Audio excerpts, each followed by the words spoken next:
Каждый год мы готовимся очень серьезно к новогодним праздникам. У нас свои бригады есть. Бывает, что когда как. Вот как мы 18 лет назад театр создался, и каждый год мы проводим новогодние утренники в разных учреждениях, в школах, в садиках, в лицеях, скажем так. У нас бывает, что когда как получается, или одна бригада, или две бригады, в зависимости от актерского состава. Бывает, что бывало так, что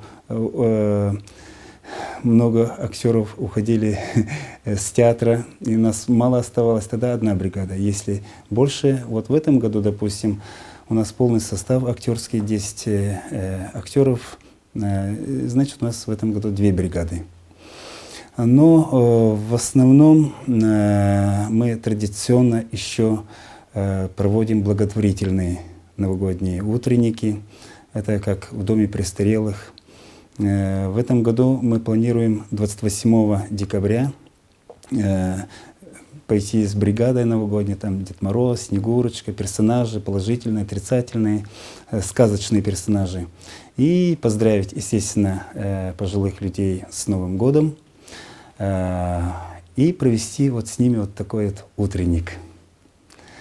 Также планируем в январе месяце, тоже традиционно мы каждый год проводим это мероприятие совместно уже с культурным центром города Чедерлунга и также с общественной организацией «Женская инициатива», там, где руководитель Кажикарь Екатерина.